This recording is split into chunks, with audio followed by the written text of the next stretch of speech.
नमस्कार विद्यार्थी मित्रांनो, कसे आहात? मजेत ना? मजेतच राहायला हवं. मी सुशांत, तुमचा फिजिक्स टीचर, स्वागत करतो भारताच्या सगळ्यात अमेझिंग, मोठ्या आणि डायनामिक एज्युकेशन प्लॅटफॉर्मवर, ज्याचं नाव आहे फिजिक्सवाला. राईट?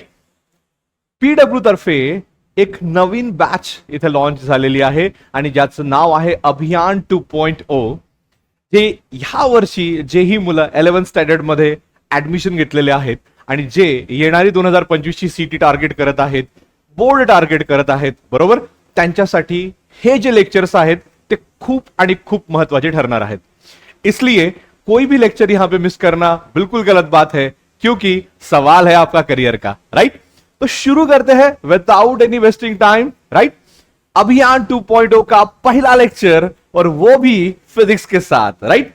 फिजिक्स के साथ ये पहला लेक्चर इसलिए शुरू हो रहा है बेटा, क्योंकि बहुत से बच्चे जो है वो फिजिक्स को लेके क्या बोलते हैं, अपना बहुत डरे हुए रहते हैं, या फिर उनको लगता है कि फिजिक्स बहुत हार्ड है. लेकिन बेसिकली फिजिक्स जो है उसके जैसा इजी सब्जेक्ट कोई भी नहीं है. राइट? बस दिक्कत होती है ये कि एक बार आपको कंसेप्ट समझ में आ जाए. अगर कंसेप्ट समझ में आ गया, subject clear, numerical clear, theory clear, सब, बस थोड़ा सा आपको आपके इंग्लिश लैंग्वेज में लिखते आना चाहिए. राइट? तो यही चीज है.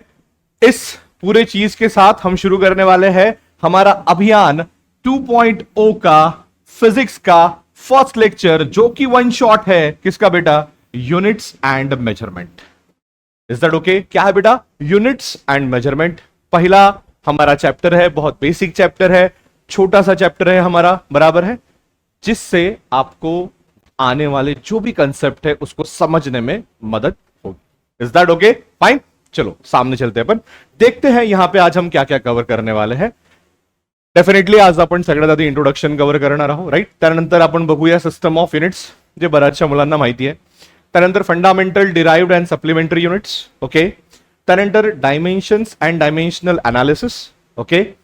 एरर्स इन द मेजरमेंट आणि सिग्निफिकंट फिगर्स. म्हणजे एवढे टॉपिक्स आज आपण इथे कव्हर करणार आहेत. इनफॅक्ट हे सगळेच टॉपिक्स आहेत. आता बोर्डच्या अनुषंगाने जर तुम्ही विचार केले तर याच्यातला फक्त तुम्हाला एक टॉपिक जे आहे ते कामाचं येईल. ऍक्च्युली डायरेक्टली एक टॉपिक कामात येईल, इनडायरेक्टली दोन टॉपिक कामात येईल. बघा, जसं फॉर एक्झाम्पल डायमेन्शन आणि डायमेन्शन अनालिसिसचे तुम्हाला डायरेक्ट प्रश्न विचारतात की याचे डायमेन्शन्स काय आहेत, त्याचे डायमेन्शन्स काय आहेत. जसं फॉर एक्झाम्पल फोर्सचे डायमेन्शन्स काय आहेत, है ना, कॅपॅसिटन्सचे डायरेक्ट डायमेन्शन्स काय आहेत, करंटचे डायमेन्शन्स काय आहेत, ह्या सगळ्या गोष्टी तुम्हाला डायमेन्शन्स बद्दल विचारतात. आणखी एक दुसरं टॉपिक म्हटलं तर system of units, MKS, CJS, है ना, SI युनिट, हे जे सगळे टाइप सिस्टम ऑफ युनिट्स आहेत, त्यातलं SI युनिट जे आहे ते आपण नेहमी यूज करतो, ते तुम्हाला विचारलं जाईल. आणि कुठलीही फिजिकल क्वांटिटी असेल तर त्याला आपल्याला युनिट्स द्यावंच लागेल ना. म्हणजे मास असेल तर केजी ने डिनोट करायचं, बरोबर. त्यानंतर टाइम असेल तर सेकंड ने डिनोट करायचं. तो ये सारी चीजें जो है बेटा आपको ध्यान में रखना है. आपको बिल्कुल क्लियर कट में रखना है कि कैसे यूनिट्स को लिखा जाता है, यूनिट्स लिखने के रूल्स क्या है, बराबर है. उसके बाद डायमेंशंस कैसे निकालते हैं हम, डायमेंशंस ही पूछते, बाकी आपको रिलेशंस इस्टेब्लिश करो या फिर कांस्टेंट की वैल्यू निकालो, ये सारी चीजें नहीं होती. आपको बस इतना पूछते कि डायमेंशंस क्या है, तो आपको सिर्फ डायमेंशंस निकालते आना चाहिए, दैट्स इट, और कुछ नहीं. उसके बाद एरर्स इन द मेजरमेंट के कुछ एक हाथ क्वेश्चन आपको सीटी में आ जाएगा, यानी एब्सोल्यूट एरर निकालो, परसेंटेज एरर निकालो, रिलेटिव एरर निकालो. तो मैं आपको यहां पे क्वेश्चन से वो भी क्लियर करा दूंगा कि किस तरीके से हम वो क्वेश्चन भी सॉल्व कर सकते हैं, बराबर. उसके बाद एरर्स इन मेजरमेंट, ये ठीक है आपके क्या बोल देंगे, जनरल नॉलेज के लिए ठीक रहेगा कि ऐसे एरर आ सकते हैं, वैसे एरर आ सकते हैं. और सिग्निफिकेंट फिगर्स में आपको ऑलरेडी पता है, बस मुझे बताना है कि ये सिग्निफिकेंट फिगर्स होता है. यानी कोई भी जब आप वैल्यू लेते हैं तो सारी वैल्यूज जो है वो एक्यूरेट नहीं होती, कुछ इसमें अनसर्टेनिटी होती है, बराबर. तो कुछ डिजिट्स जो होते हैं वो सिग्निफिकेंट फिगर्स होते हैं, कुछ नहीं होते हैं, ये हम सामने देखेंगे, बराबर. तो सबसे पहले जो है मैं यहां पे एक हल्का सा और छोटा सा इंट्रो लूंगा. इंट्रो इन द सेंस क्या लूंगा बेटा, कि आपको मैं बता दूं कि फिजिक्स में होता क्या है एक्चुअली, बराबर. आपको मैं ये बता दूं कि फिजिक्स में होता क्या है एक्चुअली, बराबर है. जिस तरीके से हम बायोलॉजी में लाइफ के बारे में पढ़ते हैं, बायोलॉजी, बराबर है, केमिकल में केमिस्ट्री में केमिकल्स के बारे में पढ़ते हैं, अगदी त्याच प्रकारे आपण फिजिक्समध्ये काय शिकतो, फिजिकल क्वांटिटी बद्दल शिकतो है ना. इथे मी लिहितोय काय, in physics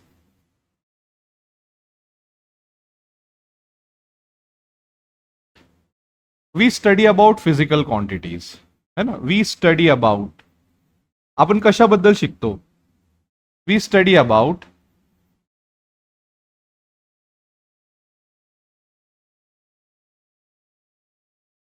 physical quantities.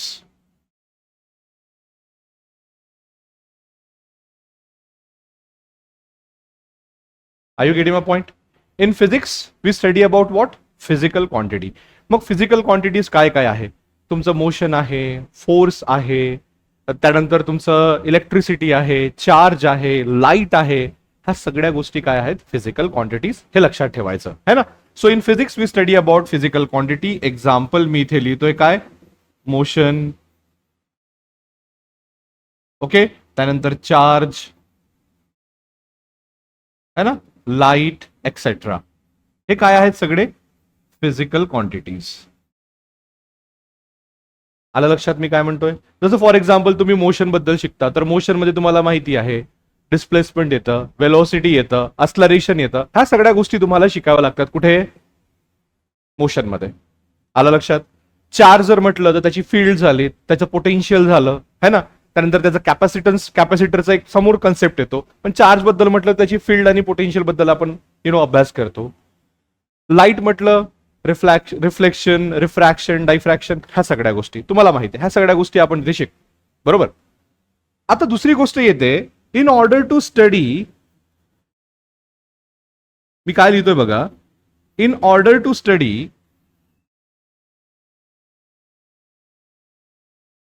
Physical quantities है ना. फिजिकल क्वांटिटीजला अभ्यास करण्याकरिता आपल्याला त्याला मोजावं लागतं आधी. In order to study physical quantities we need to measure it.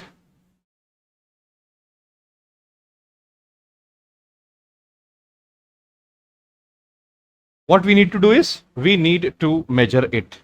जसं फॉर एक्झाम्पल मला सांगा, तुम्हाला स्पीड काढायची आहे, बरोबर. तर डिस्टन्स आणि टाइम मोजल्याशिवाय स्पीड काढू शकता का तुम्ही, नाही. म्हणजे स्पीड काढण्यासाठी डिस्टन्स पण मोजावं लागणार आहे आणि टाइम सुद्धा. मग डिस्टन्स कशामध्ये मोजतोय, टाइम कशामध्ये मोजतोय, हे सुद्धा एक प्रश्न आहे. म्हणजे डिस्टन्स समजा तुम्ही मीटरमध्ये मोजताय, टाइम सेकंडमध्ये मोजताय, तर उत्तर तुम्हाला येईल metre per second स्पीडचं.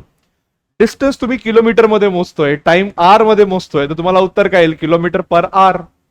Distance miles मध्ये मोजतंय, हे आवर मध्ये मोजतंय, तर ते काय येणार, माइल्स पर आर. आलं का लक्षात. म्हणून कुठलीही फिजिकल क्वांटिटी जेव्हा आपल्याला शिकायची आहे तेव्हा त्याला मोजणं गरजेचं आहे, ते किती आहे, काय आहे, ह्या सगळ्या गोष्टी. I hope this is clear, बरोबर. समोर जाऊया. बघा, इंट्रो मध्ये परत एक छोटीशी गोष्ट जे मी आता लिहिलेलं आहे तेच आहे इथे. In physics we study about physical quantities, बराबर आहे. Physics is a quantitative science where we measure various physical quantities during experiment. जे तुम्हाला आता लिहून दिलं तेच आहे, दुसरं काही नाही. आता बघा, measurement always involves a comparison with a standard measuring unit which is internationally accepted. जेव्हा केव्हा आपण एखादी गोष्ट मोजतो तेव्हा त्याला आपण एका स्टँडर्ड सोबत काय करतो, कम्पेअर करतो. जसं फॉर एक्झाम्पल मला सांगा, तुम्हाला जर कोणी विचारेल की एवढं अंतर किती, म्हणजे सपोज करा हा एवढा अंतर किती इथून इथपर्यंत, तुम्ही म्हणाल सर 15 सेंटीमीटर. मग तुम्ही काय केले, ह्या 15 सेंटी म्हणजे हे जे तुम्ही 15 सेंटीमीटर म्हणता त्याचा 1 सेंटीमीटर तुमच्या डोक्यात आहे की नाही, जे तुम्ही स्केलमध्ये बघितलं, बरोबर. स्केल जे आपण शाळेमध्ये यूज करतो, जे आपण स्केलमध्ये बघितलं, त्याच्याशी तुम्ही त्याला कंपॅरिझन करता, बरोबर. आणि कंपॅरिझन केल्यावर, बरोबर, तुम्ही म्हणता की एवढं जर 1 सेंटीमीटर असेल तर डेफिनेटली एवढं कितना होणार, 15 सेंटीमीटर. म्हणजे तुम्ही बेसिकली काय केलं, ह्या अंतराला, इस डिस्टेंस को आपने क्या किया, इस डिस्टेंस के साथ कंपेयर किया कि 1 सेंटीमीटर के कितने ऐसे ऐसे ऐसे हो सकते हैं ताकि ये इतना कवर हो जाए, तो आपके हिसाब से 15 होना चाहिए. अगर मैं इतना पकड़ू तो लगभग 100 है ना. ये मेरा फिंगर टिप जो है यहां से लेके ये चेस्ट के सेंटर तक मान लो ऑलमोस्ट 100 सेंटीमीटर है. समझ में आ रहा है. अगर आपको कोई पूछा पुणे और मुंबई के बीच का डिस्टेंस कितना, आप सेंटीमीटर में बताओगे क्या, मीटर में बताओगे क्या, बिल्कुल नहीं. आप किस में बताओगे, किलोमीटर्स में बताओगे, है ना. जो भी है 200 है, 300 है, जो भी है वो आप बताओगे. आई बात ध्यान में? तो जब कभी भी आप किसी भी फिजिकल क्वांटिटी को गिनते हो तो उसको एक स्टैंडर्ड के साथ आपको कंपेयर करना पड़ता है, और स्टैंडर्ड आपको पता है 1 किलोमीटर यानी इतना होता है, बराबर, 1 मीटर यानी इतना होता है ना, ये फिंगर टिप तक 1 सेंटीमीटर इतना होता है, 1 mm बहुत छोटा होता है, तो कभी भी उसके साथ हमको कंपैरिजन करना पड़ता है। तो ये तीसरा पॉइंट आपको वही बताता है, बराबर। और finally the definition of unit क्या? The standard measure of any quantity is called the unit of that quantity. बोलने का मतलब यह है कि स्टैंडर्ड मेजर, जैसे फॉर एग्जाम्पल मान लो मैं डिस्टेंस की बात करूं, तो आपको पता है डिस्टेंस में इतना एक छोटा सा क्या हो जाता है, 1 सेंटीमीटर हो जाता है।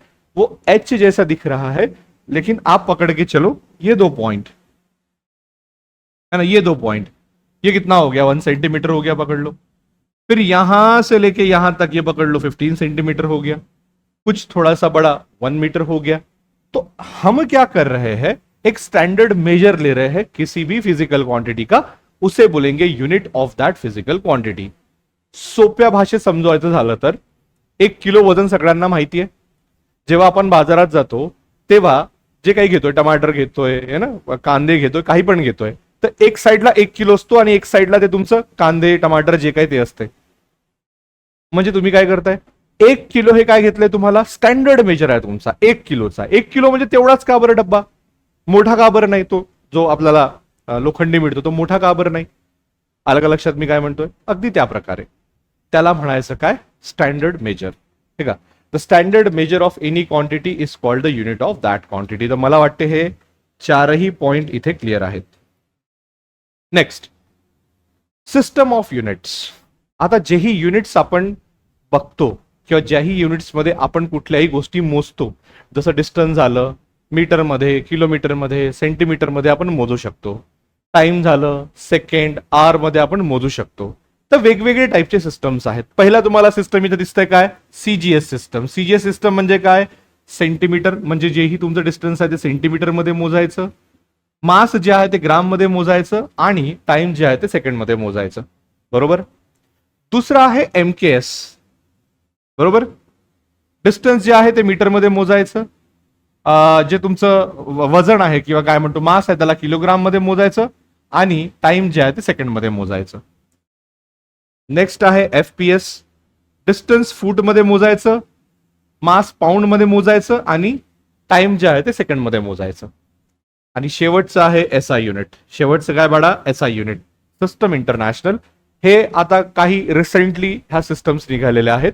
आणि एक मेन फरक एमकेएस आणि एसआय मध्ये असं असतो की एमकेएस मध्ये फक्त हे 3च तुम्हाला युनिट्स दिसतात, परंतु एसआय मध्ये आणखी 4 युनिट म्हणजे 7 युनिट तुम्हाला दिसतात, है ना। युनिट म्हणजे 4 फिजिकल क्वांटिटीजचे युनिट आणखी तुम्हाला ऍड होईल। समोर आपण बघणार आहोत 2 टाइपचे युनिट्स आहेत, एक फंडामेंटल आणि डिराइव्ह। अगदी त्याच केसमध्ये आपण बघूया समोर।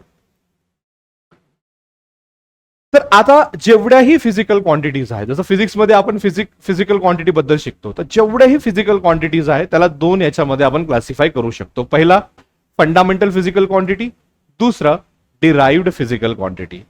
आता सर हे काय आहे बघा, अशा फिजिकल क्वांटिटीज ज्याला मोजण्याकरिता इतर दुसरी कुठलीही फिजिकल क्वांटिटी मोजायची गरज नाही, त्याला म्हणायचं काय, फंडामेंटल फिजिकल क्वांटिटीज।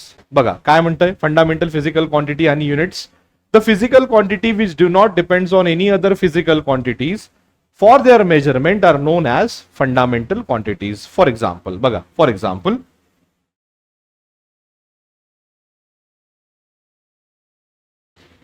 example याच्यामध्ये तुमचा आहे लेंथ, ठीक आहे, मास, टाइम एक्सेट्रा, आणखी आहेत पण मी तुम्हाला एवढंच सांगतो, बरोबर। मला सांगा, लेंथ मोजण्यासाठी तुम्हाला मास मोजण्याची गरज आहे का? नाही। मास मोजण्यासाठी टाइम मोजण्याची गरज आहे का? नाही। अरे लेंथ आहे, आपण डायरेक्ट मीटर स्केलनं बघू शकतो ना, सेंटीमीटर स्केल, मीटर स्केल बघू शकतो आपण, काही इश्यू नाही त्याच्यात, बरोबर। टाइम आहे, तुम्हाला कळतं एवढे सेकंड झाले, तेवढे सेकंड झाले, डायरेक्ट कळतं। म्हणजे टाइम मोजण्यासाठी लेंथ आणि मास मोजण्याची गरज नाही आहे, म्हणून ह्याला काय म्हणायचं, फिजिकल क्वांटिटीज।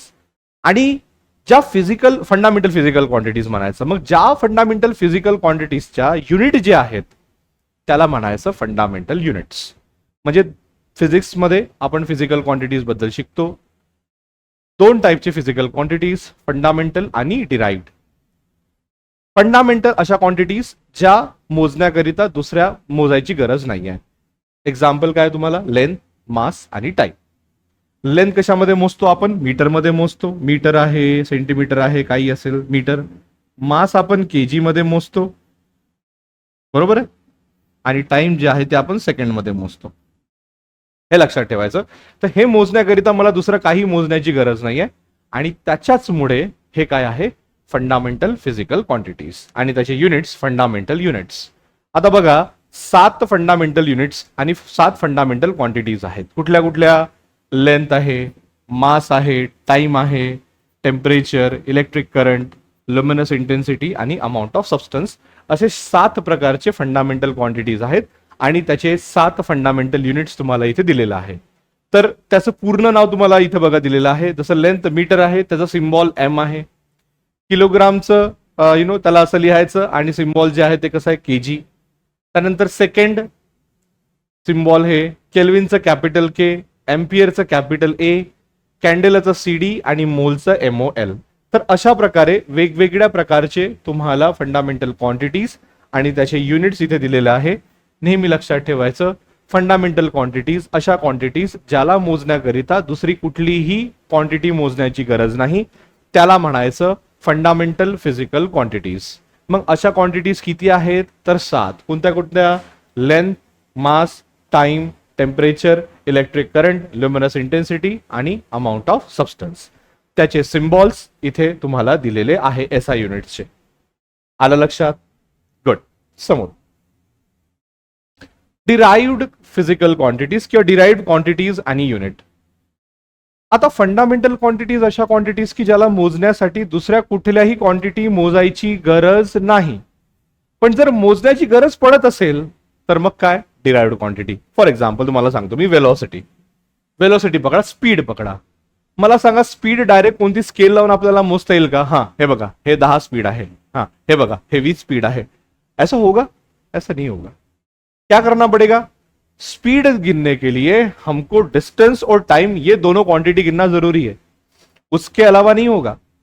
इसलिए स्पीड जो है ये डिराइव्ड फिजिकल क्वांटिटी है और उसका जो भी यूनिट आएगा वो डिराइव्ड यूनिट आएगा. तो मैं यहां पे लिख रहा हूं क्या, एग्जाम्पल.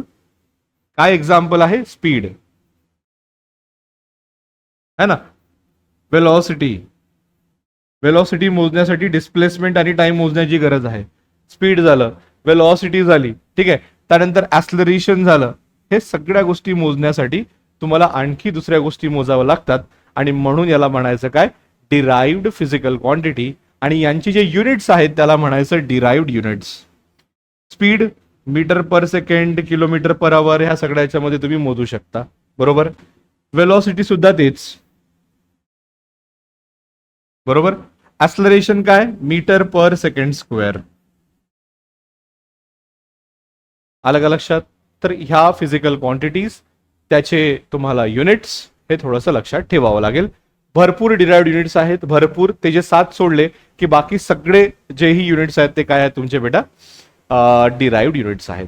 आता सप्लिमेंटरी युनिट्स म्हणून इथे दिलेलं आहे. आता सप्लिमेंटरी युनिट्स म्हणजे काय, फंडामेंटल आणि डिराइव्ड सुटलेत की काही सप्लिमेंटरी युनिट्स येतात, ठीक आहे. तुम्हाला सांगतो काय आहे ते. 2 आहे, एक प्लेन अँगल आणि दुसरं सॉलिड अँगल, बरोबर. प्लेन अँगल म्हणजे काय, सिंपलची गोष्ट आहे. जसं फॉर एक्झाम्पल आपण एखाद सर्कल काढलं असं, है ना, आणि सर्कल काढल्यावर सपोज करा मला हा अँगल काढायचा आहे, हा थीटा. मग हा अँगल काय, प्लेन अँगल. का बरं? कारण तो प्लेन मध्ये आहे. हे बघा, हा काय आहे, वाय डायमेन्शन, हा एक्स डायमेन्शन. हे बघा ना, जर मी याला इथं असं काढलं, हा काय वाय, हा काय एक्स. आलं लक्षात? मग ही जे म्हणजे हा जो अँगल आहे तो प्लेन मध्ये आहे ना, बरोबर. तो स्पेस मध्ये आहे का? जसं आपण आईस्क्रीमचा कोन घेतो तो 3 डायमेन्शनल आहे, हा 2 डायमेन्शनल आहे. याला काय म्हणायचं, प्लेन अँगल. काय म्हणायचं बाळ?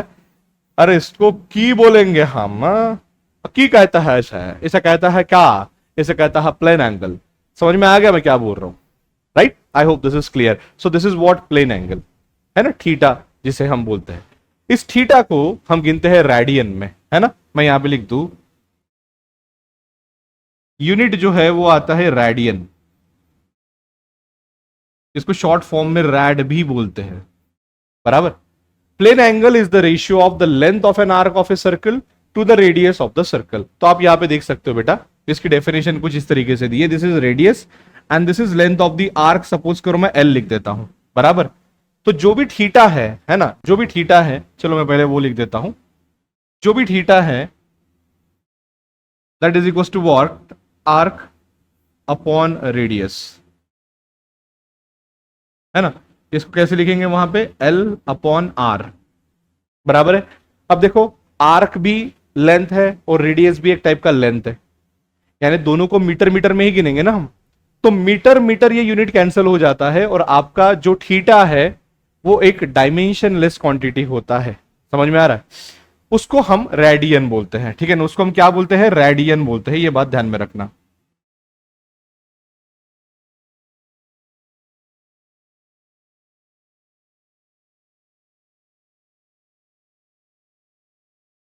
फाइन.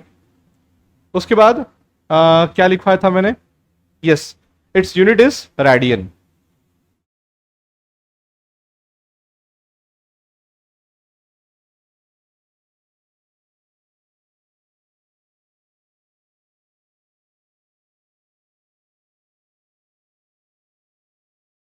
ओके, इसका यूनिट क्या है बेटा, रेडियन है. And it is dimensionless. अभी डायमेंशनलेस क्या है ये अपन सामने देखेंगे, बस हाल फिलहाल ध्यान में रखना.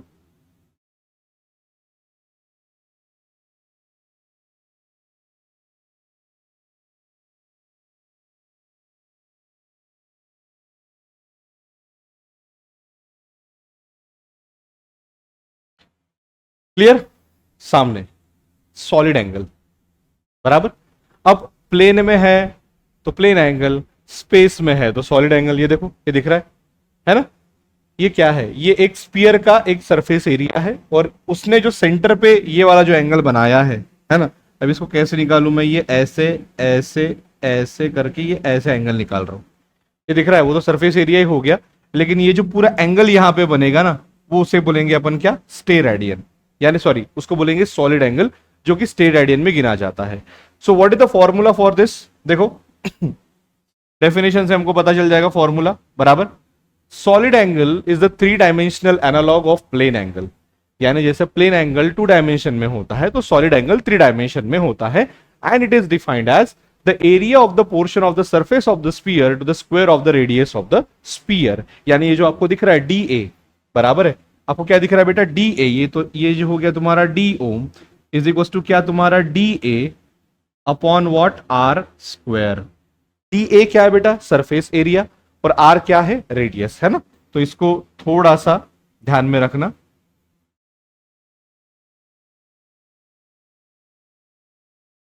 मैं यहां पे लिख दूं, that is what, surface area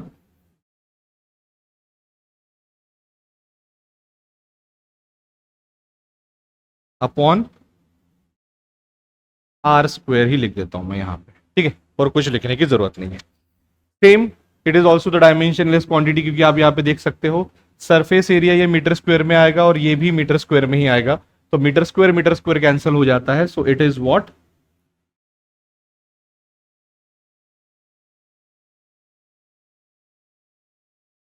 dimensionless quantity.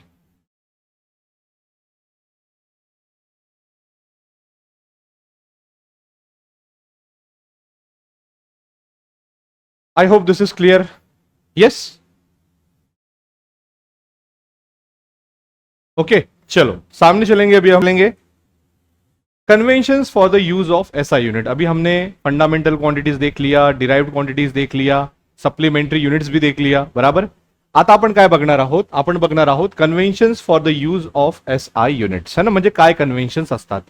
सगळ्यात पहिला कन्व्हेन्शन काय बघा, युनिट ऑफ, एक सेकंड, हा, unit of every physical quantity should be represented by it symbol. जसं आपण बघितलं होतं, लेंथला आपण मीटर स्मॉल एम ने डिनोट करतो, करंटला कॅपिटल ए ने डिनोट करतो, तर ते सिम्बॉल मध्ये आपल्याला त्याला लिहायचं आहे, हे लक्षात ठेवायचं. पूर्ण लिहायची काही आवश्यकता नाही आहे. ठीक आहे. Full name of unit always start with small letter, but symbol for unit named after a person should be in capital letters.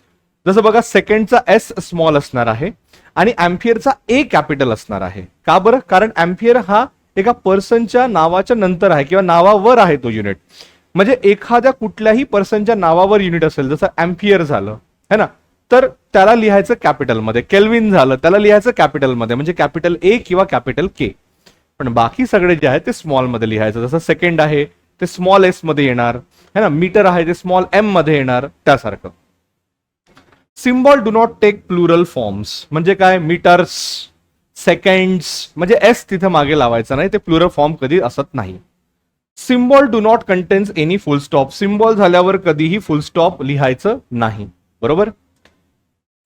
It should be written as one ratio. जसं मीटर पर सेकंड स्क्वेअर असतं ऍक्सलरेशनचं, तर त्याला metre per second upon second असं नाही लिहिता येत. ठीक आहे, direct metre per second square लिहायचं.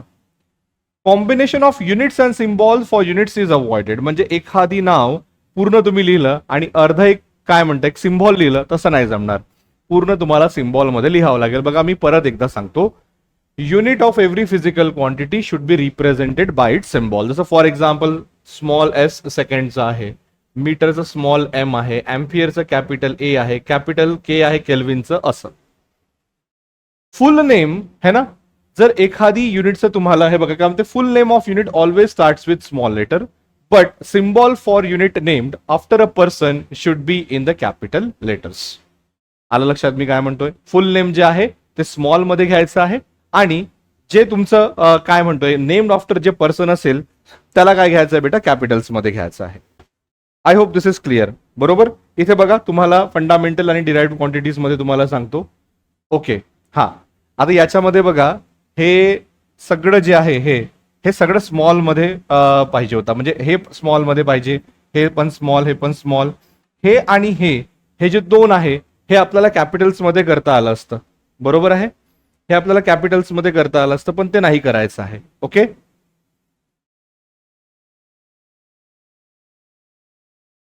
ओके, तो ये थोड़ा प्रिंटिंग मिस्टेक हो गया बेटा यहाँ पे. तो ये जो है, ये सारी चीजें जो आप देख रहे हो, ये आएगा आपका स्मॉल लेटर से शुरुआत होगा यहाँ पे. बराबर है.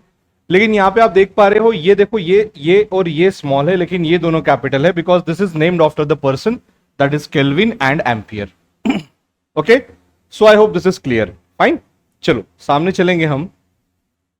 तो ये हो गया आपका सेकेंड पॉइंट. थर्ड पॉइंट आ रहा है, symbols do not take plural forms. जैसे फॉर एग्जाम्पल मीटर्स के लिए अगर मान लो मैं MS लगा दूं तो गलत है. केजी, बहुत सारे केजी होगा, 10 केजी होगा तो केजीज ऐसा लगाना गलत है. तो ये ध्यान में रखना, एस नहीं लगेगा. सिंबल लिखने के बाद फुल स्टॉप नहीं लगेगा. ठीक है. It should be written as one ratio. जैसे फॉर एग्जाम्पल मीटर पर, ये देखो, मीटर पर सेकेंड स्क्वायर, ये सही है, लेकिन इसको हम ऐसे भी लिख सकते हैं. कैसे? मीटर पर सेकेंड, क्योंकि ये सेकेंड सेकेंड एक दूसरे के साथ मल्टीप्लाई हो जाता है और मीटर पर सेकेंड स्क्वायर आ जाता है. तो ये ऐसा लिखना गलत है. डबल रेशियो नहीं लिखेंगे, सिंगल लिखेंगे. ठीक है. उसके बाद combination of units and symbol for units is avoided. हम यूनिट्स और सिंबल और यूनिट्स ये दोनों को पैचअप नहीं करेंगे. जैसा सेकेंड का पूरा स्पेलिंग, जैसा मीटर का पूरा स्पेलिंग और स्लैश सेकेंड, ये गलत है. तो ये थोड़ा सा ध्यान में रखना. ओके. बाद में आता है, prefix is use before the symbol of the units and use of the double prefixes is avoided when single prefix is available. जैसे फॉर एग्जांपल देखो, माइक्रोमीटर हम लिख सकते हैं ऐसा, माइक्रोमीटर हम ऐसा लिख सकते हैं, क्योंकि ये जो है ये माइक्रो होता है. लेकिन माइक्रो बोले तो MM आप जो होता है, जैसे फॉर एग्जांपल क्या बोलेंगे, जो भी आपका माइक्रोमीटर होता है that is 10 to the power -6, और जो MM होता है that is 10 to the power -3. तो आप उसको डबल करके नहीं लिख सकते, आप उसको सिंगल करके यहां पे आप लिख सकते हो. समझ में आ रहा है मैं क्या बोल रहा हूं? डबल प्रीफिक्सेस नहीं लगाएंगे.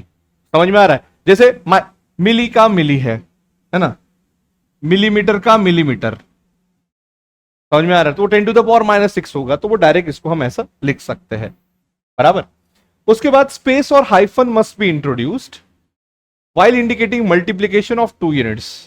जैसे फॉर एग्जाम्पल क्या बोलेंगे हम, मोमेंटम का यूनिट क्या होता है ना, its mass into velocity, right. तो केजी मीटर पर सेकेंड, तो केजी और मीटर के बीच में हम हाइफन लगा सकते हैं लाइक दिस। फॉर एग्जाम्पल यहां पे क्या हो जाएगा, केजी मीटर ओके पर सेकेंड। तो ये ऐसा लिखने से अच्छा आप ऐसा लिख सकते हो, केजी मीटर पर सेकेंड। आई बात ध्यान में? तो ये बात थोड़ा सा ध्यान में रखना, मल्टीप्लीकेशन जो है वो आपको थोड़ा सा कहीं ना कहीं आपको दिखता है, तो जहां पे भी दिखता है वहां पे आप हाइफन लगा दो, तो वो जो चीजें हैं वो क्लियर हो जाएगी। Fine, I hope this is clear. चलो सामने चलेंगे। मेजरमेंट ऑफ लेंथ, अब आप यहां पे देख सकते हो लेंथ जो है वो बहुत बड़े लेवल से लेके छोटे लेवल तक वेरी हो रहा है ना। यहाँ पे आप देख सकते हो 2 × 10⁻22 metre for distance to Andromeda galaxy from the earth, बहुत दूर है। और ये बहुत ही छोटा, that is radius of proton की बात चल रही है यहाँ पे, दैट इज 10⁻⁻15 मीटर। तो लेंथ जो है वो बहुत बड़े से बहुत छोटी भी हो सकती है। उसके बाद आ रहा है मेजरमेंट ऑफ लार्ज डिस्टेंस। देखो अब जब हम मेजरमेंट की बात कर रहे हैं, यूनिट की बात कर रहे हैं, तो कहीं कहीं ऐसा होता है कि बहुत छोटे डिस्टेंस होते हैं, कहीं कहीं ऐसा होता है जो बहुत लार्ज डिस्टेंस हमको गिनना पड़ता है। तो जब कभी भी लार्ज डिस्टेंस हम गिनेंगे तब गिनेंगे पैरालैक्स मेथड से। कौन सा method? Parallax method. So parallax, what is parallax? Parallax is defined as the apparent change in the position of an object due to change in the position of the observer. जैसे for example आप imagine करो कि आप ये यहां पे बैठे हुए हो और ये जो दो पॉइंट है ये किसी दो क्या बोलेंगे, एक प्लैनेट के दो पॉइंट से पकड़ के चलो आप ऐसा। तो ये दो पॉइंट, यानी अगर मान लो ऐसा पूरा प्लैनेट मैं यहां पे बना रहा हूं, तो उसके दो पॉइंट अगर आप पकड़ रहे हो और यहां पे उसका एंगल देख रहे हो थीटा, तो theta is equal to arc upon radius, जो हमने पहले प्लेन एंगल का देखा उसका ही इस्तेमाल करके आप सीधा सीधा उसका डिस्टेंस निकाल सकते हो। कैसा? देखो मैं बताता हूं आपको। फॉर एग्जाम्पल देखो ये है हमारी अर्थ, अर्थ तो बहुत छोटी है भैया, है ना, और वहां से बहुत दूर लेके जा रहा हूं, मान लो मुझे गिनना है प्लूटो, जो अभी ड्वार्फ प्लैनेट है, प्लूटो की बात करो, बराबर। अब अगर मान लो मैं इस अर्थ से इस प्लूटो के दो पॉइंट देखने की कोशिश कर रहा हूं, बराबर, या फिर इस दो पॉइंट से मैं अर्थ के दो छोर से प्लूटो का एक पॉइंट देखने की कोशिश कर रहा हूं, तो बेसिकली ऐसी ही डायग्राम बनेगी। ये प्लूटो का बनेगा एक ये, और ये जो आपकी बनेगी ये लेंथ दोनों ऑलमोस्ट सेम बनेगी, कुछ नहीं है उसमें। यहां पे मैंने थोड़ा सा टेढ़ा बना दिया स्ट्रेट में, देखो मैं आपको करवा के बताने की कोशिश कर रहा हूं। एक सेकेंड,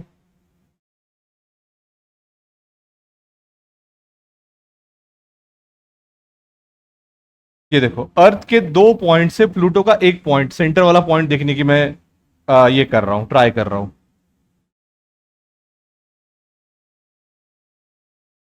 दिख रहा है आपको? अब मुझे बताओ ये जो दोनों लाइन है उन दोनों का डिस्टेंस यहां से लेके यहां तक ऑलमोस्ट सेम है या नहीं है? तो ये हो गया मान लो आपका प्लूटो, और ये हो गया प्लूटो, और ये हो गया अर्थ के दो पॉइंट, बराबर। अब ये अर्थ के दो पॉइंट का डिस्टेंस तो आपको पता है, that is diameter of the earth. तो आपको क्या मिल गया? आर्क मिल गया, बराबर। इससे जब आप ये पॉइंट देखोगे तो आपको थीटा मिल जाएगा, है ना। यानी ये तुम्हारा प्लूटो का एक ही पॉइंट, कहां से देख रहे हो आप? अर्थ के एक पॉइंट से यहां से देख रहे हो, अर्थ के दूसरे पॉइंट से यहां से देख रहे हो, बराबर। तो ये यहां पे क्या एंगल करेगा? Trace theta. So theta is equal to what? Arc upon radius. बस आपको डिस्टेंस मिल गया। समझ में आ रहा मैं क्या बोल रहा हूं? सो that is how you calculate the large distances. Okay fine. और स्मॉल डिस्टेंस के लिए हमारे पास तो माइक्रोस्कोप या फिर इलेक्ट्रॉन माइक्रोस्कोप ये तो है ही, तो उससे हम गिन लेंगे। फिर मेजरमेंट ऑफ मास। अब नॉर्मली हम कैसे मास को कैसे मेजर करते हैं? एक स्टैंडर्ड मेजर लेते हैं 1 kg का, साइड में उसको रखते हैं और 1 kg का मास हम गिन लेते हैं, बराबर है। अब बात ऐसी है कि जब कभी भी वो हम 1 kg की बात कर रहे हैं, बराबर है, तो उसको बहुत ही प्रिसाइज रखना पड़ता है। जैसे फॉर एग्जाम्पल हम बाजार में जाते हैं तो हमको जो 1 kg मिलता है तो वो तो बहुत ही क्या बोलते हैं, डिटोरिएट हुआ हुआ आपको मिलता है, उसको जंग लगा हुआ होता है, उसका वेट कम हुआ हुआ आपको मिलता है। तो ये सारी चीजें जो है ये वहां पे नहीं होनी चाहिए, क्योंकि जब हम एक्सपेरिमेंट करते हैं तो उसमें मास एक्यूरेट होना चाहिए। तो 1 kg मास, या फिर मास को कैसे गिना जाता है? देखो बेटा, द अमाउंट ऑफ करंट, है ना, ये डेफिनेशन है, the amount of current which has to be passed through an electromagnet so that it can pull down one side of an extremely sensitive balance to balance the other side which holds 1 standard kg mass. होता कैसे है, weather के वजह से आपका कुछ जो चीजें हैं वो गल जाती है, सड़ जाती है, उसके वजह से एक स्टैंडर्ड मास का वेट हमको नहीं मिलता. तो हम क्या करते हैं हमेशा एक करंट के सेंस में, है ना. आपको अगर इलेक्ट्रोमैग्नेटिक इंडक्शन पता होगा या फिर अगर आपको पता होगा कि जब एक करंट फ्लो होता है कंडक्टर से तो वो अपने आजू बाजू क्या क्रिएट करता है, मैग्नेटिक फील्ड क्रिएट करता है. तो उस केस में वो क्या करेगा, एक दूसरी चीज को खींचेगा. बराबर है, मैग्नेट दूसरी चीज को खींचेगा. तो अगर मान लो एक साइड से आपने एक स्टैंडर्ड गेज रखा है तो वो जो अमाउंट ऑफ करंट है वो तो आपका फिक्स रहेगा ना हमेशा. इस तरीके से आपका मास गिना जाता है. ये हो गया बड़ा मास. बहुत ही छोटा मास है तो एएमयू में गिना जाता है. That is 1/12 mass of an what, unexcited atom of C12 is called as what, atomic mass unit, है ना. It's a 1/12 mass of an unexcited atom of C12. C12 बोले तो ये कार्बन का आइसोटोप है. इसको बेसिकली ऐसा लिखा जाता है, ठीक है. मैं इसको यहां से हटा के C12 आपको ऐसा लिखवा देता हूं. तो that will be what, fine for measuring the distances. Sorry, the mass, not the distances. I hope this is clear. Right? So that is what, 1 atomic mass unit. मैं यहां पे आपको बता दूं 1 atomic mass unit is equals to होता है 1.66 into 10 to the power minus 27 kg.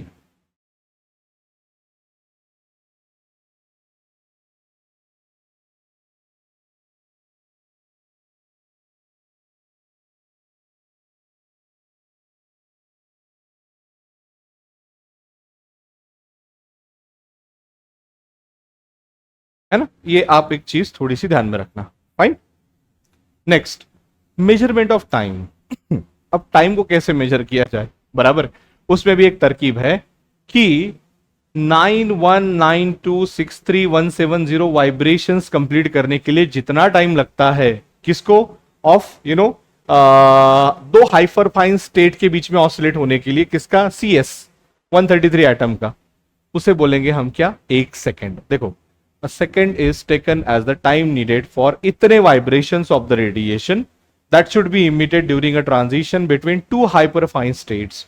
दो hyperfine states होंगे CS एटम के, उनके बीच में इतने ट्रांजिशन करने के लिए जितना टाइम लग रहा है that is what, 1 second, है ना. तो खैर ये अपने को याद रखने की जरूरत नहीं, बस आपको बता रहा हूं, ठीक है. सामने चलेंगे. Dimensions and dimensional analysis. भैया डायमेंशंस क्या होते हैं. आपने अभी तक 1 डायमेंशन, 2 डायमेंशन, 3 डायमेंशन, ये सारी चीजें देखी है, बराबर है. जैसे फॉर एग्जांपल मान लो ये हो गया सिंगल, ये पकड़ रहा हूं तो 1 डायमेंशन, ये पकड़ रहा हूं तो 2 डायमेंशन, और ये पकड़ रहा हूं तो 3 डायमेंशन. तो जो भी कोई फिजिकल ऑब्जेक्ट होता है उसके 3 डायमेंशन हम लेते हैं. जैसे हमको पता है प्लेन पे हम चलते हैं तो हमको 2 डायमेंशन मिलते हैं. लेकिन जब बात आती है फिजिक्स की और फिजिकल क्वांटिटीज के डायमेंशंस की, तो उसके डायमेंशन 7 हो सकते हैं. उनसे जो 7 फंडामेंटल क्वांटिटीज है वो लेंथ, मास, टाइम, टेम्परेचर, ये सारी चीजें जो भी है वहां पे. आई बात ध्यान में, मैं क्या बोल रहा हूं, बराबर. तो what is your dimensions is the dimension of a physical quantity are the power to which the constant fundamental units must be raised in order to obtain the unit of given physical quantity. मैं आपको एक example बताता हूं. For example मुझे force के dimension देखने हैं, है ना. फोर्स इज इक्वल टू क्या होता है बेटा, मास इंटू एक्सेलरेशन. ये सबको पता है, न्यूटन्स लॉ, बराबर. अब देखो मास को किस में गिनते हैं, केजी में. एक्सेलरेशन को किस में गिनते हैं, मीटर पर सेकेंड स्क्वायर में गिनते हैं. बात आई ध्यान में. यानी सीधी सी बात है, इस फोर्स को मास का एक डायमेंशन है, लेंथ का एक डायमेंशन है और टाइम का डायमेंशन है. क्योंकि मैंने अभी अभी आपको कहा था जो भी आपके फंडामेंटल यूनिट्स है उसके ही टर्म में हम उसको लेके आएंगे. So it is KG metre per second square. Is that okay, बराबर. अब देखो केजी जो है वो हम मास में गिनेंगे तो डायमेंशंस कैसे लिखा जाता है, देखो एम, एल और ये टी, बराबर. केजी कितना है, 1 है पावर तो 1 लिखेंगे, मीटर पावर 1 है तो 1 लिखेंगे, और सेकंड का डिवीजन में पावर 2 है तो ये आ जाएगा आपका -2. आई बात ध्यान में? So this is the dimension of force. इसलिए आपका डेफिनेशन है, देखो, the dimension of a physical quantity are the power to which the constant fundamental units must be raise. ये दिख रहा है आपको, constant fundamental units must be raise in order to obtain the unit of the given physical quantity. Is that okay? बराबर? I hope this is clear. Fine? चलो, so this is all about what your dimensions. Okay? चलो, सामने देखते हैं अपन कुछ, यहां पे आपको फिजिकल क्वांटिटीज दी गए हैं और उसके डायमेंशंस दिए गए हैं। तो बस आपको ये ध्यान में रखना है क्या, कि जैसे डेंसिटी हो गया तो मास अपॉन वॉल्यूम, तो मास केजी होगा, वॉल्यूम मीटर क्यूब होगा, है ना? ये देखो केजी पर मीटर क्यूब, तो केजी यानी मास, मास का पावर रहेगा 1, मीटर जो नीचे में है इसका पावर आएगा, लेंथ है तो टू द पावर -3, और टाइम है नहीं तो 0। उस तरीके से आपको ये जितने भी चीजें दी है इसकी एक बार आप प्रैक्टिस करो। इसी के बेसिस पे आपको एग्जाम में क्वेश्चंस आते हैं। जैसे फॉर एग्जांपल जब आप 12th में ये पढ़ोगे, सरफेस टेंशन पढ़ोगे, कैपेसिटेंस पढ़ोगे, रिएक्टेंस पढ़ोगे, तो इन सभी के जो भी डायमेंशन है आपको पूछे जाएंगे। तो डायमेंशंस क्या होता है आपको ये ध्यान में रखना जरूरी है। उसके बाद उसके यूजेस देख लेते हैं कि डायमेंशंस का यूज कहां कहां हो जाता है। ठीक है, मैं यहां पे लिख देता हूं व्हाट यूजेस। बस ध्यान में रखना है, चीजें देखने की या फिर उतना डीप में जाने की जरूरत नहीं है, क्योंकि सारी जगह हम उसको नहीं कर सकते। ठीक है, तो सबसे पहला जो यूज है डायमेंशन का वो होता है to check the correctness of a physical equation, है ना? पहला इसका यूज होता है क्या, टू चेक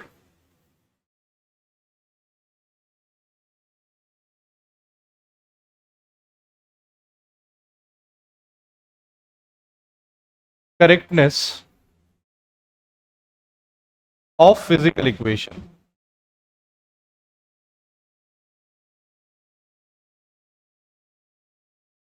जैसे फॉर एग्जाम्पल ये आपको इक्वेशन बताई होगा, कौन सा एग्जाम्पल, सपोज करो s is equal to u t plus half AT², है ना? ये आपने देखा होगा, या फिर v is equal to u plus AT, ये देखा होगा। तो बेसिकली क्या होता है बेटा, आप कभी भी ये डायमेंशंस, इसके डायमेंशंस और इनके डायमेंशंस कैसे होने चाहिए, सेम, तभी आपका इक्वेशन जो है वो करेक्ट होता है। आप यहां पे देख सकते हो ये डिस्प्लेसमेंट है तो ये मीटर में गिना जाएगा।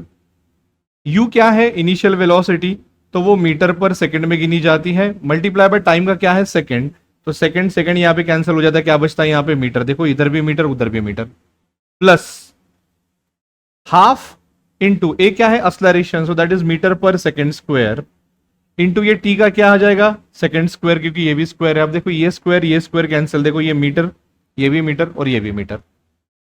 तो जब कभी भी मैं मीटर की बात कर रहा हूं तो मीटर में मीटर ही ऐड होगा ना, ये भी मीटर का डायमेंशन होना चाहिए, ये भी मीटर का डायमेंशन होना चाहिए। जब ये दोनों ऐड होगा तो फाइनली हमको ये मीटर में ही मिलेगा। So that is what to check whether the correctness, whether the given equation is correct और नॉट। ओके, इसके अलावा और होता है to establish the relation between related physical quantities.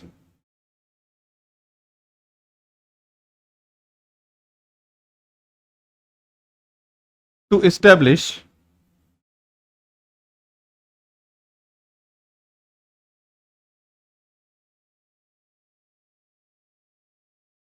Relation between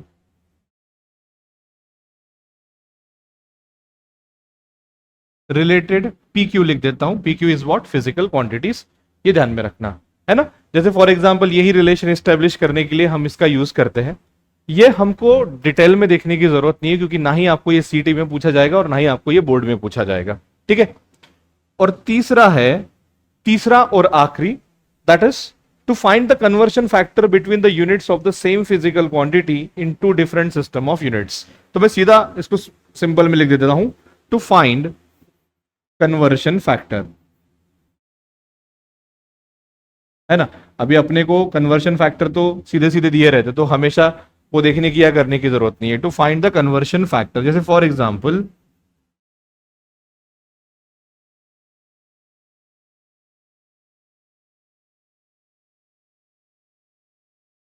यहां पे आप देख सकते हो, जैसे मीटर को सेंटीमीटर में कन्वर्ट करना है ना, या फिर सेंटीमीटर को मीटर में कन्वर्ट करना है, तो conversion factor 10 to the power हमको मिलता है। जैसे for example 1 metre is equal to 10⁻²cm, है ना। ये आप देख सकते हो, तो जो भी ये कन्वर्शन फैक्टर है वो हमको इससे मिल जाता है। तो that were some of the uses. अब उसके कुछ लिमिटेशंस देखते हैं, ठीक है। डेफिनेटली ये भी आपको कोई पूछने नहीं वाला, ना ही आपको सीईटी में पूछने वाला, ना ही बोर्ड में पूछने वाला है, बस एक आपको बता देता हूं कि क्या चीज होती है ना। पहला क्या है, value of dimensionless constant can not be obtained with the help of experiments only. Okay,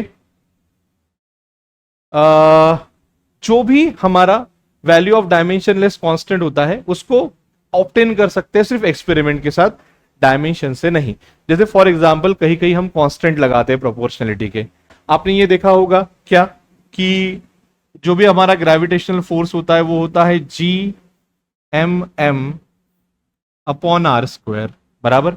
तो ये G का वैल्यू डायमेंशन से हमको नहीं निकालते आता, उसके लिए हमको एक्सपेरिमेंट ही परफॉर्म करना पड़ता है, बराबर।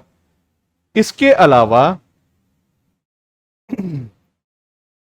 जो भी आपका ट्रिग्नोमेट्रिक फंक्शन है, एक्सपोनेंशियल है ना, और लोगैरिथमिक फंक्शन है, ये जहां पे भी आते हैं कहीं पे भी, तो ये उसमें हम फॉर्मूला नहीं लगा सकते। जैसे फॉर एग्जांपल आपको वेव का फॉर्मूला पता होगा, x is equal to a sin omega t plus theta, या फिर अल्फा अपन जो बोलते हैं वो। तो ये वाला एक्सप्रेशन हम डायमेंशन से नहीं निकाल सकते, क्यों? क्योंकि यहां पे साइन थीटा ये वैल्यू आई है, ये चीजें नहीं चलेगी। उसके बाद applicable only if constant of proportionality is not a dimensionless, है ना। ये तभी अप्लीकेबल है जब कांस्टेंट ऑफ प्रोपोर्शनलिटी डायमेंशनलेस ना हो। If the correctness of equation contains some more terms of the same dimensions, it is not possible to know about their presence, है ना। ये समझ में आया। करेक्टनेस ऑफ इक्वेशन हमको देखना है अभी, जैसा मैंने पहले आपको निकलवा के दिया था, है ना, और उसमें सब more terms of the same dimensions होंगे, और तो वो हमको नहीं निकालते आते। This are some of the what limitations of dimensional analysis. अब चलेंगे हम accuracy, precision and uncertainty in measurement. जब कभी भी आप कोई भी चीज गिनते हो तो वो 100% परफेक्ट नहीं गिन सकते हो, कुछ ना कुछ वहां पे दिक्कत होगी। जैसे फॉर एग्जांपल देखो, ये लेंथ है और मैं आपको पूछूंगा कि ये कितना सेंटीमीटर लेंथ है ना, ये क्या है, लेंथ। पर मुझे अगर देखना है कि ये कितना सेंटीमीटर लेंथ है, तो मैं यहां पे बोल सकता हूं कि सर ये 15 सेंटीमीटर तक हो सकता है, लेकिन मुझे एग्जैक्ट ये 15 सेंटीमीटर ये बता सकते हो क्या? नहीं, कहीं ना कहीं मिलीमीटर में कम ज्यादा होगा, कहीं ना कहीं माइक्रोमीटर में कम ज्यादा होगा। तो बेसिकली बेसिकली हम जो कोई भी चीज हम जो गिनते हैं, बराबर है, वो मैक्स टू मैक्स एक्यूरेट होना चाहिए, बहुत उसमें कम क्या होनी चाहिए, एरर होना चाहिए, बराबर। तो देखो एक्यूरेसी क्या चीज होती है बेटा, accuracy is how close the measurement is to the actual value of that quantity. यानी आप जो भी चीज गिन रहे हो, बराबर है, वो आपके एक्चुअल क्वांटिटी के कितने क्लोज है उसे बोलेंगे हम एक्यूरेसी, बराबर। प्रिसीजन यानी क्या, बार बार अगर आप गिनोगे और अगर सेम वैल्यू आएगी ऑलमोस्ट, तो वो हो गया प्रिसीजन, है ना। यानी एक बार अगर आप ये लेंथ गिन रहे हो तो 15 सेंटीमीटर आ रही है, दूसरी बार गिन रहे हो तो भी 15 आ रही है, तीसरी बार गिन रहे हो तो भी 15 आ रही है। तो ये मेजरमेंट कैसा हो गया, प्रिसाइज। Okay fine. तो ये हो गया एक्यूरेसी एंड प्रिसीजन। अनसर्टेनिटी क्या होता है बेटा, अगर मान लो कोई भी आप चीजें कर रहे हो तो आप ये नहीं बता सकते हो कि वक्त पे क्या क्या दिक्कतें आएगी। जैसे एरर है तो कभी इंस्ट्रूमेंट के साथ आते वजह से आते हैं, कभी आपके वजह से आते हैं। लेकिन अगर मान लो एकदम से कभी लाइट चली गई है ना, बीच में लाइट जाके वापस से आ गई है, तो उतने केस में भी आपका कहीं ना कहीं एरर होने की संभावना बहुत ज्यादा है ना। तो उसे बोलेंगे हम अनसर्टेनिटी, उसको इतना ध्यान में रखो।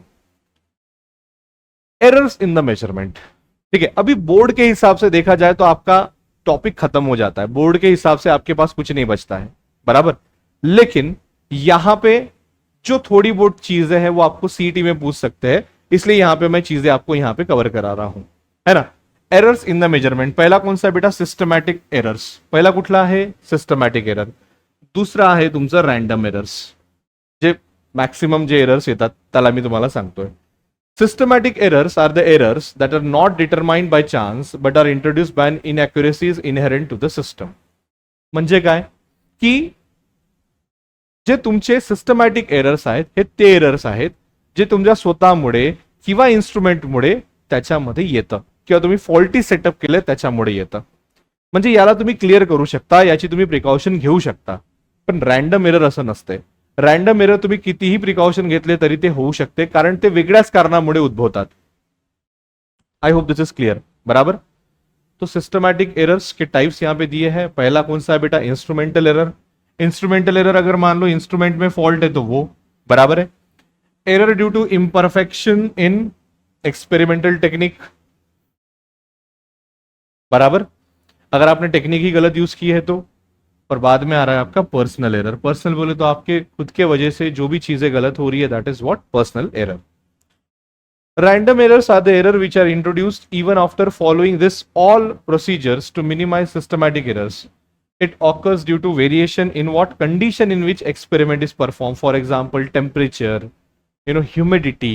ये सारी चीजें जो है वो ना चाहते हुए भी आ सकती है, तो उसे क्या बोलेंगे बेटा हम? Random errors. Fine. I hope this is clear. Next चलेंगे एस्टिमेशन ऑफ एरर. अब जब कभी भी एरर आते हैं तो डेफिनेटली कैसे होगा? होगी वैल्यू एक, गिनोगे एक, तो उसमें आ जाता है आपका एरर. तो एरर जो है इतने टाइप्स के हैं, मैं आपको यहां पे बता दूं. ठीक है. The difference between the mean value and each individual value is called absolute error. है ना, ये बात ध्यान में रखना, दैट इज एब्सोल्यूट एरर. जैसे फॉर एग्जाम्पल मैं अभी जो लेंथ यहां पे गिना था, फॉर एग्जाम्पल मान लो 15 सेंटीमीटर की है, तो पहली रीडिंग आई 15, सपोज करो दूसरा आई 15.1, तीसरी आई 15.2. ठीक है. और ठीक है, मैंने 3 ले लिया रीडिंग. बराबर. अब इन तीनों का मैं एवरेज निकालूंगा. इन तीनों का एवरेज मेरे को आ जाएगा 15.1. आप निकाल के देखना, 100% आएगा. बराबर. अब व्हाट इज एब्सोल्यूट एरर? ये वैल्यू में और ये 3 अलग अलग वैल्यू में जो भी डिफरेंस है that is what your absolute error. यानी 15.1 माइनस 15, तो ये आ जाएगा तुम्हारा 0.1. तो ये आ गई इस वैल्यू में एब्सोल्यूट एरर. 15.1 माइनस 15.1 यानी ये 0, तो ये आ गया इसमें एब्सोल्यूट एरर. 15.2 माइनस 15.1, तो ये आ गया आपका अगेन 0.1, तो वो हो गया एब्सोल्यूट एरर. ये जो भी चीज है वो मॉड में आती है, और इसलिए आप चाहे आंसर माइनस में आए आपको रिजल्ट प्लस ही मिलता है. सो that is what your mean absolute error. बराबर. तो ये आपको देखो, ये आपको क्या मिल गया? Mean absolute error. इनका मीन निकालोगे तो मीन एब्सोल्यूट एरर मिलेगा. है ना, मीन बोले तो क्या एवरेज ये दिख रहा है आपको? Mean absolute error. है ना. The mean of all absolute error is called as what? Mean absolute error. ये बात ध्यान में रखना है.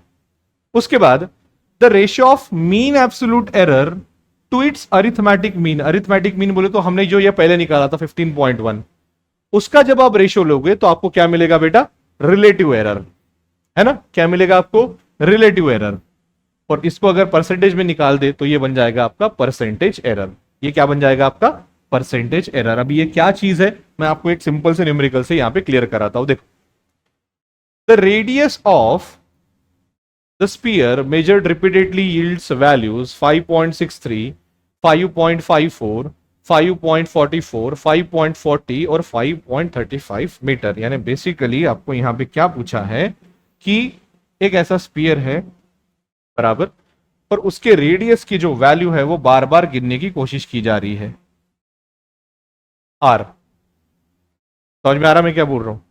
और जब ये गिन रहे हैं तो मुझे अलग अलग वैल्यू मिल रही है. जैसे फॉर एग्जाम्पल मैं यहां पे डायरेक्ट वैल्यूज लिख देता हूं. कौन सी आ रही है? देखो 5.63. ठीक है. बाद में आ रहा है 5.54. ठीक है. बाद में आ रहा है 5.44. ठीक है, सब मीटर्स में है. ठीक है. फिर बाद में आ रहा है 5.40. ओके. और बाद में आ रहा है 5.35. बात समझ में आ गई? अब मुझे क्या निकालना है? देखो, determine the most probable value of radius and the mean absolute error, relative error and the percentage error. समझ में आ गया? क्वेश्चन समझ में आ गया? कुछ नहीं है वहां पे, सिंपल है बहुत. ओके. तो सबसे पहले हम निकालेंगे अरिथमेटिक मीन, है ना। सबसे पहले क्या निकालेंगे हम, अरिथमेटिक मीन। तो arithmetic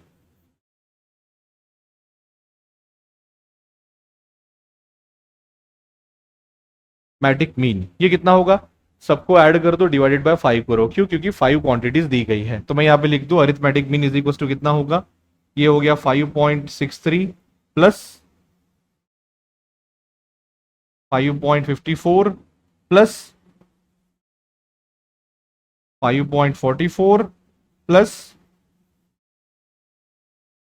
5.40 plus 5.35, okay, whole upon क्या आ जाएगा आपका 5, क्योंकि कितना क्वांटिटी है, 1 2 3 4 5, बराबर। इसको आप सॉल्व करोगे आपको आंसर मिलेगा 5.472, है ना। So that is equal to 5.472, ये आपको क्या मिल गया, अरिथमेटिक मीन, पहली वैल्यू। ये आपको दिख रहा है द डिफरेंस बिटवीन, ये जो मीन वैल्यू ये हमने निकाल ली, बराबर। अब निकालेंगे एब्सोल्यूट एरर, बराबर। मैं सामने ले रहा हूं, देयरफॉर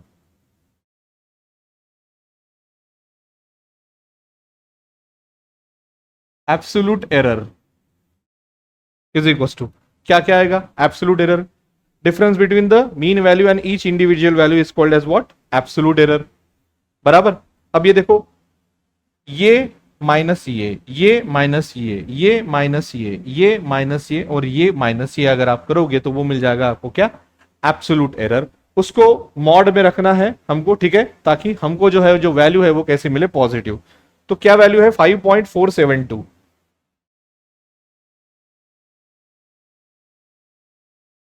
माइनस, पहली वैल्यू कौन सी है, 5.63, है ना। एक काम करूं, अब ये तो हर वैल्यू की आपको क्या मिलेगी, एब्सोल्यूट एरर मिलेगी, है ना। हर वैल्यू की एब्सोल्यूट आपको यहां पे एरर मिलेगी। तो मैं डायरेक्टली इसको मीन एब्सोल्यूट एरर कर लेता हूं, ताकि आपको जो एक स्टेप है वो ना आप ना लिखो, ठीक है। So mean absolute error is equal to क्या होगा, सब एब्सोल्यूट एरर डिवाइडेड बाय 5 करना पड़ेगा, प्लस 5.472 माइनस कितना है, 5.54, 54, यस। फिर उसके बाद और एक plus 5.472 minus 5.44, okay, plus in bracket 5.472 minus 40 और 35 है ना, 40 प्लस 5.472 माइनस 5.35 और ये होल अपॉन क्या आ जाएगा आपका 5, है ना। तो ये मॉड में जो भी आप सॉल्व करोगे वो क्या मिलेगा आपको, एब्सोल्यूट एरर मिलेगा, बराबर। इसको आप सॉल्व करोगे आपको आंसर मिल जाता है 0.0904, 0.0904। तो ये आपको क्या मिल गया, मीन एब्सोल्यूट एरर, बराबर।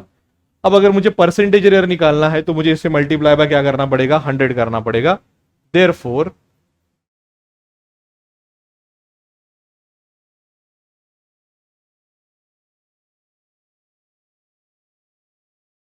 Percentage error is equal to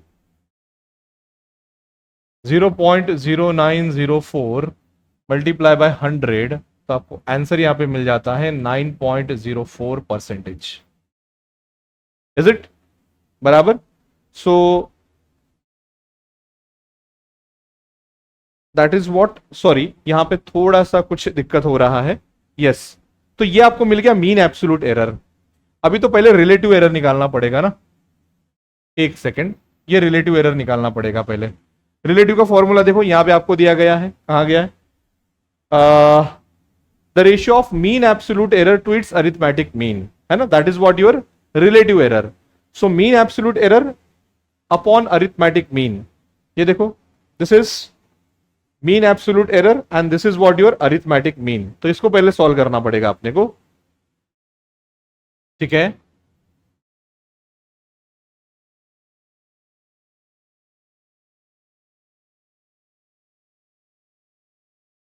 relative error is equal to क्या हो रहा है बेटा, दैट इज मीन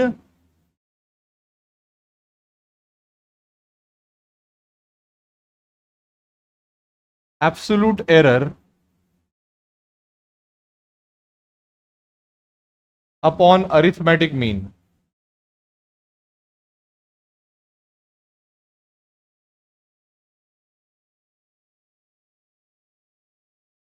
बराबर, मीन एब्सोल्यूट एरर कितना आया है 0.0904 डिवाइडेड बाय अरिथमेटिक मीन क्या आ रहा है अपना 5.472।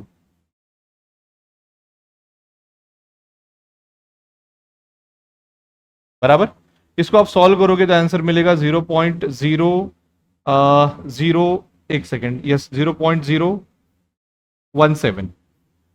बराबर, क्या आंसर मिलेगा इसको आपको 0.017।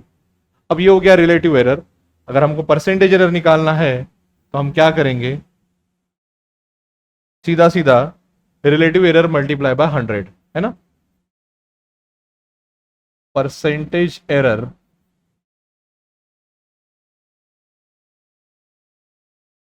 Is equal to relative error multiply by 100।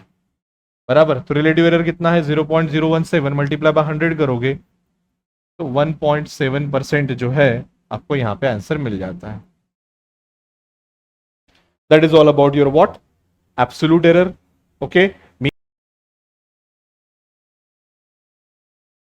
Okay, so next topic is significant figures. क्या होता है significant figures? This are very simple, कुछ नहीं है उसमें। The number of digits in a measurement about which we are certain plus one additional digit, the first one about which we are not certain, इसको बोलेंगे हम significant figures. जैसे for example जो हमने अभी अभी देखा था कि कितना था, लाइक 5.844 की वैल्यू थी।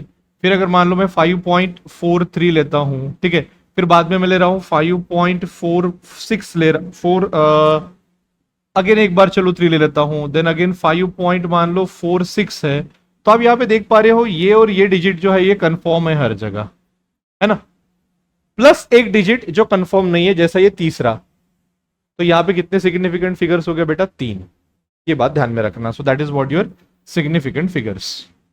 ओके, जितने नंबर ऑफ सिग्निफिकेंट फिगर्स होंगे उतने ही आपकी जो भी वैल्यू है वो कैसे रहेगी बेटा, एक्यूरेट रहेगी। फाइन, तो ये जो चीज थी that is all about your significant figures. Okay, सामने चलते हैं। चलो ऑलमोस्ट यहां पे डन हो गया है, लेकिन मैं यहां पे थोड़ा सा आपको कुछ चीजें बताना चाहूंगा। That is what your our revision और recap.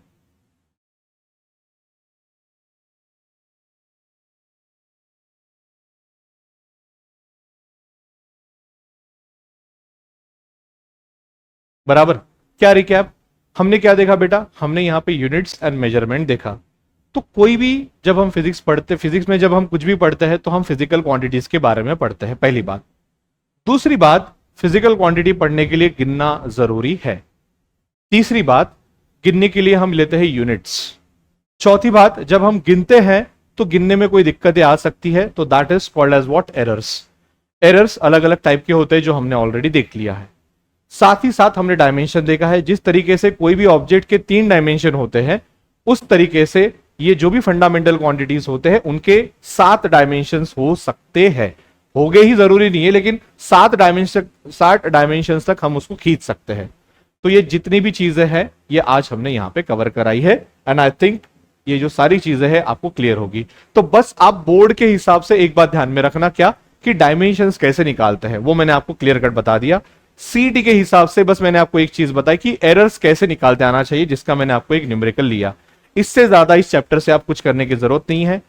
7 fundamental quantities, derived quantities और सप्लीमेंट्री यूनिट्स, उसको एक बार देख लो ताकि आपको बस याद रहे कि किसका यूनिट क्या है, नथिंग एल्स, और डायमेंशंस निकालते आना चाहिए। जो भी आपका एरर्स है, अगर मान लो आप नहीं भी करते हो, छोड़ भी देते हो तो भी चलता है। सीटी के हिसाब से इसलिए बोल रहा हूं, क्वेश्चंस तो नहीं आते, नहीं ही आते हैं, बट स्टिल थोड़ा आप ध्यान में रखो कि कौन सा एरर कैसे निकाला जाता है। Fine, so that's all from my side. Thank you so much. Take care and bye.